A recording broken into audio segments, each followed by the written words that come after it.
Hi everyone, this is Joita Ashraf. This is Atif Salim.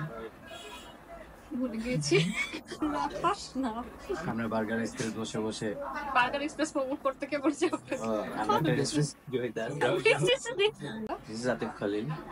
ও বাবা এত serious হয়ে গেছে ওকে change the topic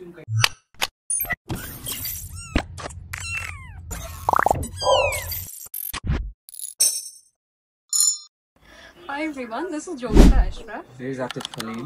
regular shooting পারপাসে বা শুটিং ব্রেকে আমাদের দুজনের ম্যাক্সিমাম সময় কোথাও না কোথাও ঘুরতে যাওয়া হয় বা বিভিন্ন কিছু এক্সপ্লোর করতে যাওয়া হয়। তো আমরা সেই এক্সপ্লোরিং ভিডিওগুলো আপনাদের সামনে নিয়ে আসতে চাচ্ছি, কারণ আমরা চাচ্ছি জিনিসগুলো শুধু আমাদের পরিবার বা বন্ধু বান্ধবই কেন দেখবে, জিনিসগুলো আপনাদের সামনেও আমরা নিয়ে আসতে চাই। যার জন্য আমরা একটা ছোট্ট ইনিশিয়েটিভ নিয়েছি। আমরা আমাদের দুজনের একটা ফেসবুক পেজ আর একটা ইউটিউব চ্যানেল ওপেন করতে যাচ্ছি, যেখানটায় আমাদের ডেইলি ব্লগ থেকে স্টার্ট করে আমাদের গান থেকে শুরু করে আমাদের ডেইলি বেসিসে যেসব কাজ করছি প্লাস এক্সপ্লোরিং যেসব ভিডিও আছে সেসব কিছু আমরা আপনাদের সামনে আনতে চাচ্ছি। দেখবেন, লাইক করবেন, কমেন্ট করবেন, শেয়ার করবেন, পাশে থাকবেন, লাইক কমেন্ট শেয়ার করবেন আর সাবস্ক্রাইব করে আমাদের সঙ্গে থাকবেন। বাই।